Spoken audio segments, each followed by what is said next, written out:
اللهم محمد في جميع أفعاله ومحمد اللهم صل عليه مع صحبه وآله صلاة تكون لك رضاء ولحقه أداء. أما بعد، د رسول صلى الله عليه وآله وسلم د سیرت ودیرشمه برخه. په تیره برخه کې موږ د هجرت هغه واقعات بیانول چې لوی واقعات د هجرت په اولو وختو کې پیښ شوي وو. نو یو واقعه د هغه څخه دا وه چې کله رسول صلی الله علیه وسلم مکې مکرمې ته نفر ولېږل چې د مکې مکرمې څخه د رسول صلی الله علیه وسلم او ابوبکر صدیق رضی الله عنه کورنۍ راولي. نو تر دغه وخته د هجرت 4 میاشتې تېرې شوې وې او په دغو 4 میاشتو کې په ټولو مسلمانانو کې هیڅ داسې نارینه کوچنی نه و پیدا شوی چې ژوندی دې پاتې شي. په مسلمانانو کې چې به هر نارینه کوچنی وزېږېدی هغه به مړ شو. ټول نوي ماشومان چې پیدا کېدل یا به نجونې وې یا به مړه کېدل. دلته نو یهودو اوازه واچوله چې موږ په مسلمانانو سحر کړی دی چې د دوی به هیڅ نارینه کوچنی نه پاتې کېږي او په دې طریقه سره به د مسلمانانو ریښه خېږي، ځکه مشران بېکران مري او نوي کوچني به نه پاتې کېږي چې دا د مسلمانانو د نږدې کېدلو سبب ګرځي. او رښتیا هم په مسلمانانو کې 4 میاشتې پرله پسې نارینه کوچنی نسو پیدا چې ژوندی دې پاتې شي. د مدینې منورې پوره او کامل ښار دی او په 100 کورونه پکښې دي او په 4 میاشتو کې د نارینه کوچنی نه پیدا کېدل ډېر عجیبه خبره ده، تر داسې اندازې چې خلکو د یهودو دغه اوازه ومنل چې رښتیا هم دوی سحر کړی دی، ځکه په دنیا کې به داسې ښار نه وي چې په 4 میاشتو کې د نارینه کوچنی نشي پکښې پیدا. مګر په مدینه منوره کې دا واقعه پیښه شوه، نو ځکه خلکو دغه د یهودو اوازه رښتیا وبلل، تر څو چې اسماء رضی الله عنها چې د ابوبکر صدیق رضی الله عنه لور وه په داسې حال کې مدینې منورې ته راغله چې د حمل اخري میاشتې وه. اسماء د زبیر ابن عوام رضی الله عنه ښځه وه او زبیر ابن عوام رضی الله عنه د رسول صلی الله علیه وسلم د عمه صفیه ابن عبدالمطلب زوی دی. اوس چې اسماء رضی الله عنها مدینې منورې ته راله او حامله ده او د حمل اخري میاشت ده او لږ موده وروسته زوی پیدا شو چې عبدالله ابن زبیر رضی الله عنه دی او مړ هم نشو. اسماء رضی الله عنها وویل چې عبدالله و رسول صلی الله علیه وسلم ته ورولې په مسلمانانو کې نارینه کوچنی پیدا کیږي او مړ کیږي هم نه. رسول صلی الله علیه وسلم ډیر خوشاله شو. رسول صلی الله علیه وسلم په خپل مبارکه خوله کې خرما وژویل او بیا د عبدالله ابن زبیر په خوله کې ورکښېښول. نو هغه اول شی چې د عبدالله نسته ورلی هغه د رسول صلی الله علیه وسلم مبارکې ناوړې وې. د عبدالله په ولادت او په ژوندي پاتې کېدلو سره مسلمانان ډیر خوشاله شول. د ډیرې خوشحالۍ څخه یې عبدالله پر سرو ګرځوي. مسلمانانو د مدینې منورې په لارو او په کوڅو کې د خوشحالۍ مظاهره وکړه او په لوړ اواز یې د الله اکبر الله اکبر تکبیرونه ویل. دا ټول د نارینه کوچني د پیدا کېدلو په سبب چې مړ هم نشو. او د خوشحالۍ ځای دا و چې د یهودو هغه د سحر اوازه هم په ماته شوه. نو د عبدالله ابن زبیر پیدا کېدل د مسلمانانو په تاریخ کې یو لوی فتح بلل کېږي. عبدالله ابن عمر رضی الله عنه چې د عبدالله ابن زبیر رضی الله عنه د ولادت ورځ لیدلې ده چې په دغه ورځ صحابه کرامو د زیږېدلو په سبب تکبیرونه ویل او بیا یې د رضی الله عنه د شهادت ورځ هم لیدلې ده چې هلته بیا د حجاج ابن یوسف ثقفي لښکرو شهید کړي او هغه هم تکبیرونه ویل. نو عبدالله ابن عمر رضی الله عنه وایي چې د عبدالله ابن زبیر د پیدا کېدلو ورځ مې ولیدله او بیا مې د شهادت ورځ ولیدله. قسم په الله هغه کسان چې د ولادت په ورځ تکبیرونه ویل تر هغو کسانو ښه او بهتر ول چې د شهادت په ورځ تکبیرونه ویل، ځکه د ولادت په ورځ صحابه کرامو تکبیرونه ویل او د شهادت په ورځ د حجاج ابن یوسف ثقفي یاغي او باغي لښکرو تکبیرونه ویل. او د هجرت په 8مه میاشت کې رسول صلی الله علیه وسلم د ام المؤمنین حضرت عائشه رضی الله عنها سره چې د ابوبکر صدیق رضی الله عنه لور ده د هغه سره واده وکړ. دغه د هجرت د اول وختو څخه واقعات تاسو ته د معلوماتو د زیاتوالي لپاره بیان شول. موږ مخکې وویل چې رسول صلی الله علیه وسلم د هجرت په اول کال د ربیع الاول د میاشتې په 12 تاریخ د جمعې په ورځ چې د میلادي سنې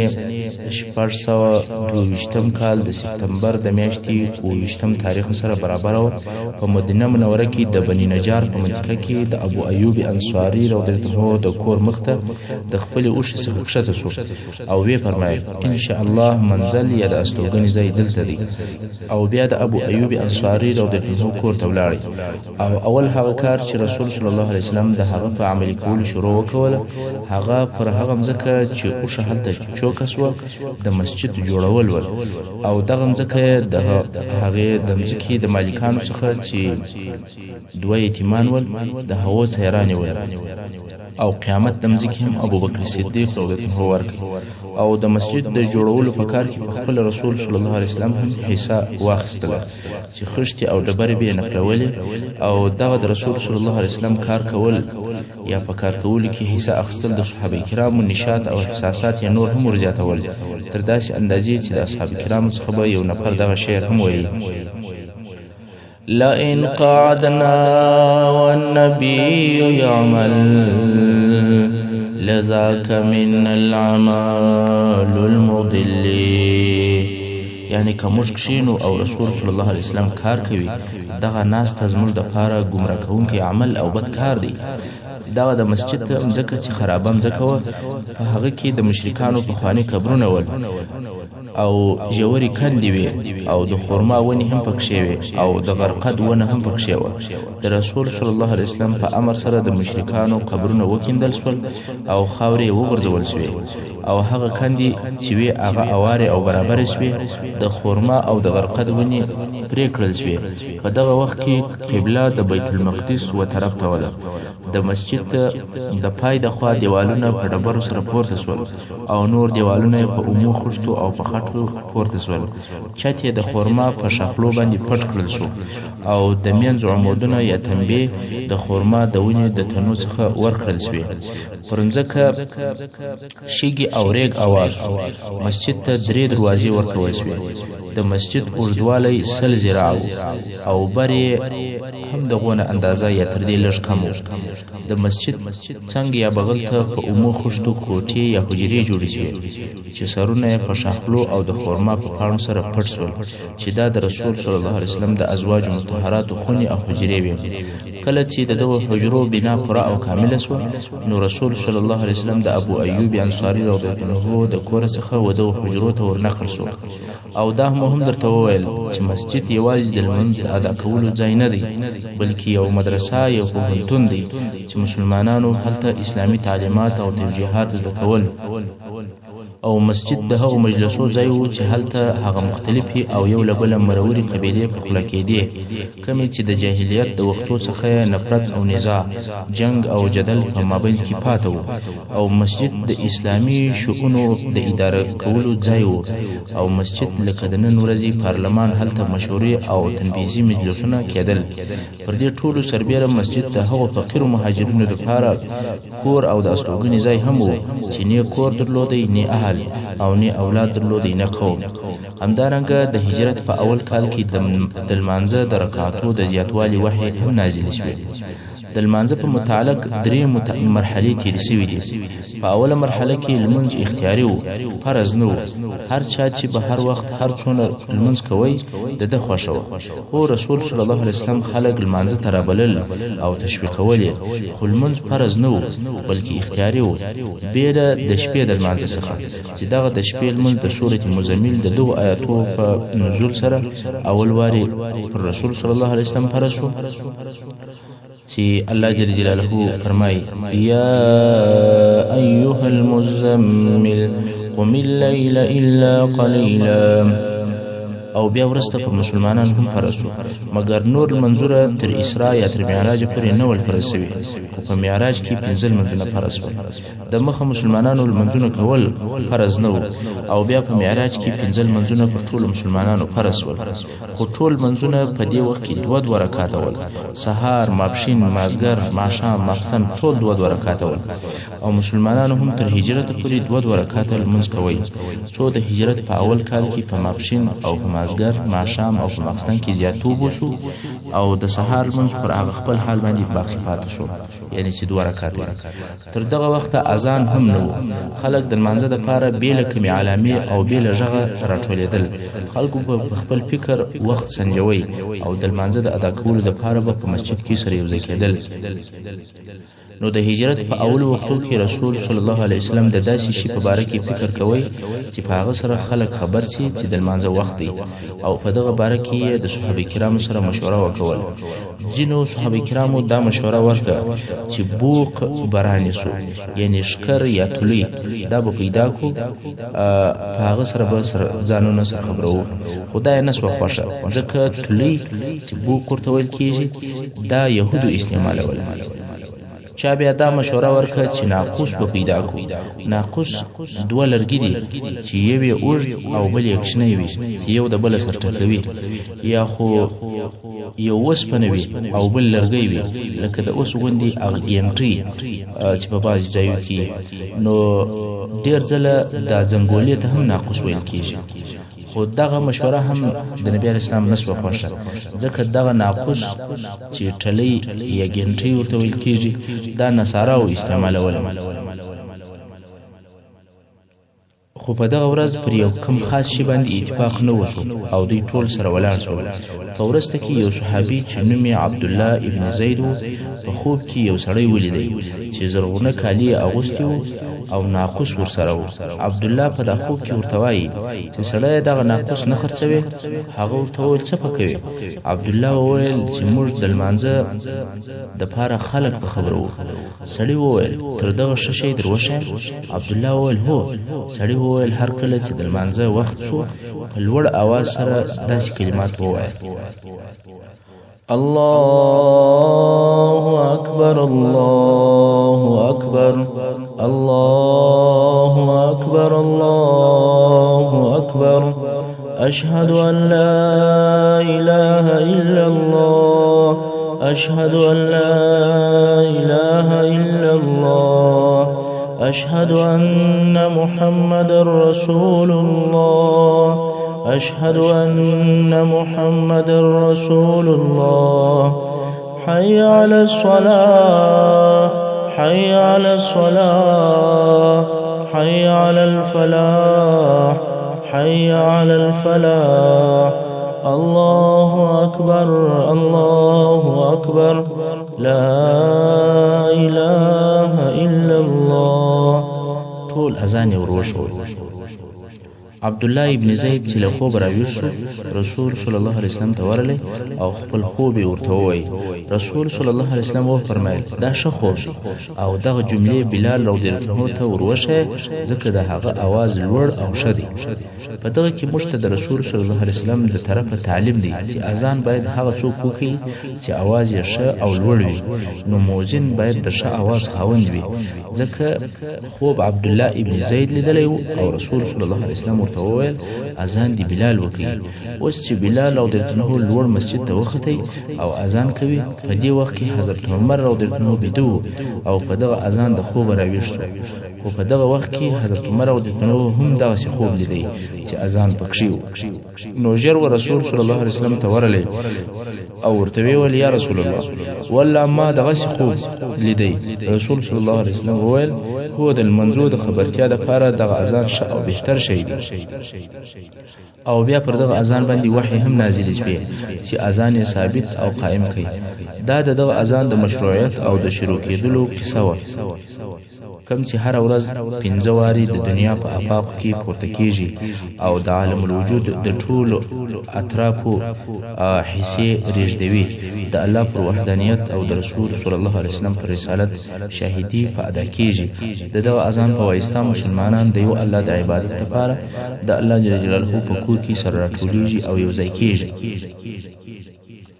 اوس به د مسلمانانو په مابین کې د ورورګلوۍ بیان درته وشي، لکه څنګه چې رسول صلی الله علیه وسلم د مسلمانانو د یو ځای کېدلو او د الفت او محبت لپاره مسجد جوړ کړي، دغه رنګه یو بل کار هم وکړي چې د تاریخ په اوږدو کې ځلانده او روښانه کار دی چې هغه د مهاجرینو او انصارو په مابین کې ورورګلوي وه. دا خو درته معلومه ده چې مهاجرین هغو مسلمانانو ته ویل کیږي چې د مکې مکرمې څخه یا مدینې منورې ته هجرت کړی دی، او انصار بیا د مدینې منورې هغه مسلمانان دي چې د رسول صلی الله علیه وسلم او مهاجرینو مرسته او نصرت کوي او دوی په خپل د مدینې شریفې باشندگان دي. بیا نو رسول صلی الله علیه وسلم د انس ابن مالک رضی الله عنه په کور کې د مهاجرینو او د انصارو په مابین کې ولورګروي جوړه کړه. هغه داسې چې په دغه وخت کې او په دغه کور کې ټول 90 نفر مسلمانان موجود ول چې نیمه مهاجر ول او نیمه انصار ول، او د رسول صلی الله علیه وسلم په امر یو د انصارو او یو د مهاجرینو سره ورور شو. نبوي امر داسې و د انصارو څخه دی هر نفر د مهاجرینو څخه یو نفر د ځان لپاره اختیار کړي او د ځان لپاره دی ورور وبولي، او هر ورور پس له مرګ څخه د هغه بل ورور میراث وړلای شي. ذوی الارحام او نور قریبان میراث نشي وړلای، یعنی هغه د مړ شوي انسان میراث د اقرباو ته نه رسیږي، بلکې دغه اوسنۍ ورورګروي د دوی په میراث کې وراثت یو بل ته سره وړلای شي. او دغه د میراث وړلو حکم د بدر تر غزا پورې دوام درلودی، څو چې بیا د الله جل جلاله دا قول نازل شو چې په سورة انفال 15 او یایم نمبر آیات کې الله جل جلاله فرمایي: وَأُولُو الْأَرْحَامِ بَعْضُهُمْ أَوْلَى بِبَعْضٍ فِي كِتَابِ اللَّهِ. نو د میراث حکم بیرته هغه خپلو اقرباو ته وګرځېدی. په اول کې دا کار په دې سبب و چې هغه د جاهلیت قومي عصبیت له منځه ولاړ شي، د مسلمانانو له منځه څخه د رنګ او د نسب، وطن او د قومیت فرق او اختلاف ورک شي، او یوازې اسلام د خلکو د تعلق او د دوستۍ سبب وګرځېږي، او هیڅوک او هیڅ چاته بې له خپلې عقیدې او اخلاقو او تقوا نشي ورنږدې کېدلی. رسول صلی الله علیه وسلم دغه اسلامي ورورګروي یو نافذ او عملی تړون وګرځوي،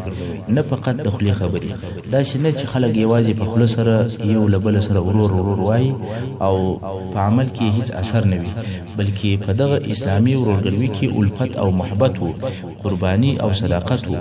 بل دا چې مهاجرینو خپل وطن، خپل کورونه او خپل مالونه پرې ایښي دي، حتی د مدینې منورې د ژوند او د خلکو سره هم نوي او نابلده دي، نو خامخا د دوی مسؤلیت باید یو څوک پر غاړه واخلي. د رسول صلی الله علیه وسلم په امر د مهاجرینو او د انصارو په مابین کې سمدستي واقعي ورورګروي شروع شوه. امام بخاری رحمه الله روایت کوي او وایي: کله چې مهاجرینو مدینې منورې ته هجرت راوکړ او رسول صلی الله علیه وسلم د مهاجرینو او انصارو په مابین کې ورورګروي برقرار کړ، سعد ابن ربيع رضی الله عنه چې د انصارو څخه دی، عبدالرحمن ابن عوف رضی الله عنه چې د مهاجرینو څخه دی، پر ورورګروي سره اختیار کړي. نو سعد و عبدالرحمن ته وویل چې په انصارو کې زه د ډیر مال خاوند یم، نو زما مال پر دوه حصو باندې وویشه، یوه حصه به ستاسې او بله حصه به زما سي، او زه دوې ښځې لرم، پکښې وګوره هره یوه چې دې خوښه سوه زه به یې طلاق کړم، چې عده یې تېره سوه ته یې په نکاح کړم. محترمو، دغه موضوعاتو ته په دقت سره توجه وکړئ چې یو مسلمان باید د بل مسلمان سره څونه په صدق او په اخلاص سره واوسیږي، او ورورګروي باید په کومه اندازه سره، نه داسې نه لکه د نن ورځې ځینې مسلمانان چې د ځاني ګټو دپاره خپل ورور حلالوي. مګر مهاجرینو د دې مسلې څخه د ځان په ګټه کار نه اخستی، بلکې عبدالرحمن ابن عوف رضی الله عنه ورته وویل: ورور ستا په اهل او په مال کې د الله جل جلاله برکت در واچي، ما ته صرف ستاسې بازار راوښیه، ستاسې بازار چیرې دی؟ عبدالرحمن ابن عوف رضی الله عنه پیسې نه درلودې، مګر په اقتصاد او په کاروبار باندې پوه سړی و، الله جل جلاله برکت پر ایښی و. رسول صلی الله علیه وسلم فرمایي: عبدالرحمن ابن عوف که خاورې خرڅې کړي هم به ګټه کې وکړي. کله چې عبدالرحمن ابن عوف رضی الله عنه وفات شو، پاته مال یې د سرو زرو 8 میلیونه دیناره و، لکه اوس چې یو سړي ته د سرو زرو 8 میلیونه پهلوي یا طلاوې ورپاته سي. نو عبدالرحمن ابن عوف وویل: بازار راوښیه. نو سعد رضی الله عنه د بني قینقاع بازار وروښوی. کله چې له بازار راغلی څه اندازه پنیر او غوړي ورسره راخستې ول. دا د اولې ورځې ګټه بیا نو هر ورځ بازار ته تللی څو یو ورځ د رسول صلی الله علیه وسلم مبارک مجلس ته په داسې حال کې ورغلی چې ښه او نوي کالي یې اغوستي ول. رسول صلی الله علیه وسلم ورته وویل واه واه څه پیښه ده. ده وویل واده مې کړی دی. ول څو مهر دې ورکړی دی؟ عبدالرحمن ابن عوف ورته وویل چې د خرما د مندکې په اندازه سره زر. امام بخاری د ابو هريره رضی الله عنه څخه روایت کوي چې انصار او رسول صلی الله علیه وسلم ته وویل یا رسول الله زموږ او زموږ د مهاجرونو ورونو په مابین کې د غزموږ باغونه یا د خرما او درخت راوویشه. سبحان الله. انصار دغه دي د ورورګوي د اولي ورځې څخه خپل مالونه ورسره تقسیموي. خو رسول صلی الله علیه وسلم وویل یا بیا نو انصارو او مهاجرینو ته وویل چې تاسې زموږ سره د باغو په کارو کې مرسته او کومک کوئ او موږ به مو د دغو باغو په حاصلاتو کې را سره شریکان کړو. مهاجرینو وویل چې زموږ خوښه ده او دا خبره د دوی سره قبوله کړه. دغه حالات د انصارو پر هغه ډیره مهرباني دلالت کوي چې د خپلو مهاجرینو ورونو سره څونه مهرباني درلودل. خو بالمقابل مهاجرین مسلمانان د انصارو دغه کرم او محبت ته په پوره تقدیر او احترام سره کتل او په ډیره لوړ اندازه سره د دوی قدر کول او د دوی اخلاص یې د ځان په ګټه نه استعمالوي بلکې د انصارو په زراعت او باغو کې پوره کار ورسره کوي مګر د دوی د مالو څخه فقط دون شی اخشي چې شپه په تیرول او په حق د رسول صلی الله علیه وسلم د طرفه دغه ورولګوي یو پزړه پورې حکمت او حکیمانه سیاست وو او د ډیرو هغه مشکلاتو لپاره چې د مهاجر مسلمانانو سره مخامخ ول د هغو لپاره د حل لار او د حل یو چاره ول کله لکه څنګه چې رسول صلی الله علیه وسلم د مسلمانانو په مابین کې دغه ورولګوي برقرار کړ د غرنګ د مدینه منورې د اوسیدونکو لپاره یو عهدنامه هم ولیکله چې دغه عهدنامې ته موږ په اوسنی اصطلاح نوې اساسي قانون ویلی شو. دا داسې عهدنامه یا قانون و چې په هغه سره د جاهلیت رواجونه او قبیلوي اختلافونه لري او ورک شول. دې قانون د نوي دولت لپاره داخلي او خارجي نظام کښېښوی. په دې قانون کې داسې مادې موجودې وې چې د اسلامي دولت د افرادو په خپلمنځي علاقاتو او اړیکو پورې تعلق درلودی او همدارنګه د نورو خارجي خلکو یا قبیلو سره په علاقاتو پورې تعلق درلودی. یعنی داسې جامع قانون و چې داخلي او خارجي سیاست دواړه پکښې ځای و چې اوس به د هغه قانون ځینې لوی او مهمې مادې درته بیان شي. اوله ماده ټول مسلمانان که د قریشو څخه وي که د مدینې منورې د اوسېدونکو څخه وي او که بل د بل ځای سحر څوک وي دوی به سره یو ځای کیږي او د دوی په ملګرتیا به جهاد کیږي. د دغه ټولو نور خلکو څخه چې کم څوک پر شرک او پر کفر وي نو دا مسلمانان او د صحابه کرام او د ایمان خلک دا د نور ټولو کفارو څخه یو جلا امت بلل کیږي. دویمه ماده دغه ټول مسلمانان د قبیلوي یا قومي اختلاف سره سره په خپل مابین کې مرسته بسر کوي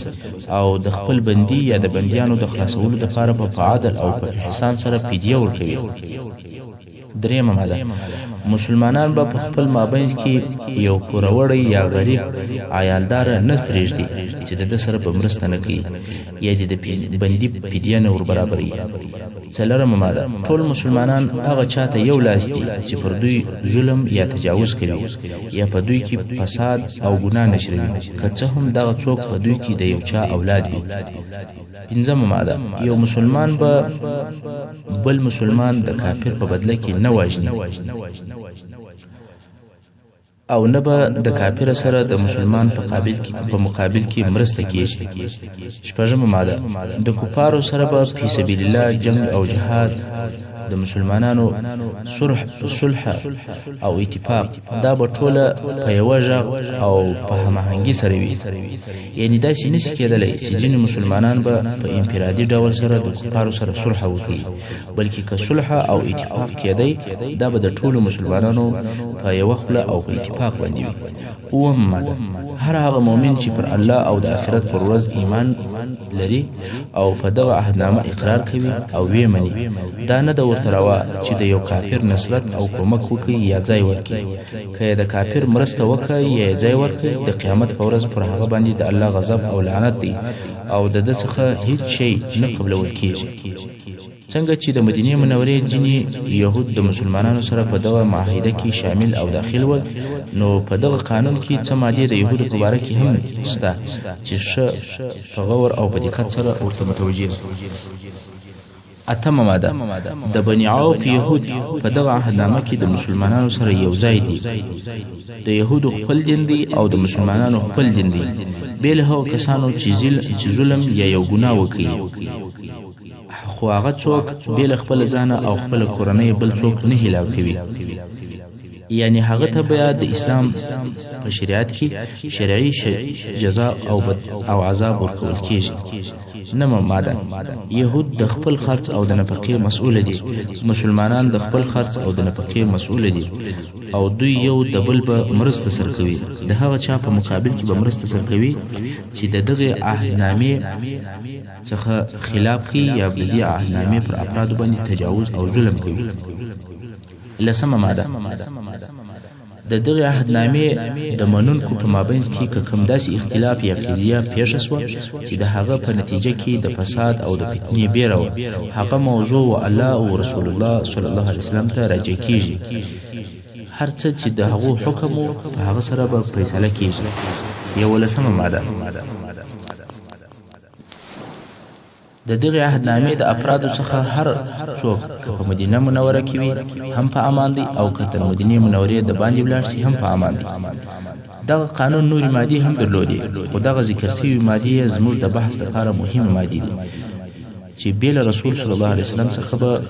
بل هیڅوک حق نه لري چې تر مدینې منورې د باندې د یو چا سره عهد او اتفاق او قرارداد وکړي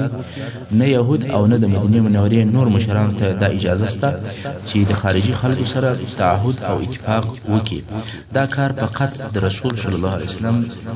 کار دی او د هغه پورې تعلق لري او یوه ماده دا هم وه که د یو چا د بل چا سره دعوه وه یا حق ورسره و د اسلام او مسلمانانو قانون ته به رجوع کیږي په مدینه منوره کې بې له اسلامه بل قانون باید نه عملي کیږي او د قریشو په باره کې معامله څه نور هم شدیده وه هغه داسې که چیرې د قریشو د کفارو څخه کم څوک دلته راسي نه به ځای ورکول کیږي او نه به ساتل کیږي په مدینه منوره کې هیڅکله کافر قریش نه پرېښول کیږي د دغه امر څخه داسې معلومېدله چې دا د قریشو پر ضد د جنګ اعلان و چې د هغو سره نه صلح شته نه ګډ ژوند دا هغه قانون و چې رسول صلی الله علیه وسلم په الهي وحی سره کښېښود او اصحاب کرامو ولیکئ او بیا مسلمانانو او همسایه یهودو په مابین کې متفق علیه او په اتفاق سره د ژوند عملی قانون وګرځېدی نن ورځ هم دا ممکنه ده چې په یو وطن کې یا په یو ځمکه کې د اسلامي حکم او شریعت جاری کېدل وسی نو هغه به دغه رسي قانون څنګه چې رسول صلی الله علیه وسلم یې شي هغه سي قانون به جوړوي او په هغه باندې به عمل کوي دغه قانون د اسلام پر عدالت باندې دلالت کوي تاسو ولیدل چې رسول صلی الله علیه وسلم د يهودو سره د ژوند کولو څونه عادلانه ماده کښېښودې که په دغو مادو د یهودو د طرف عمل سوی وای دا ممکنه وه چې د مسلمانانو او د یهودو ژوند ته یې ښې خوږې میوې راوړي خو بدبختانه پر یهودو هغه خپل مکر او چم خیانت او مکر دا چې د دوی طبیعت و دا طبیعت پر دوی باندې غالبه شو او لږ موده وروسته هغه مادې چې په دغه عهدنامه کې لیکل سوي وي او دوی هم پر ځان لازمي کړي وي هغه یې ماتې کړي او د رسول صلی الله علیه وسلم او د مسلمانانو سره قسم قسم خیانتونه وکړل چې ان شاء الله تعالی په مناسب وختو کې به تفصیل درته راشي محترم اوریدونکو څنګه چې وخت پای ته رسیږي زموږ پاته بحث د سیرت په روانو برخو کې واوري ان شاء الله تعالی وصلی الله تعالی علی خیر خلقه محمد و آله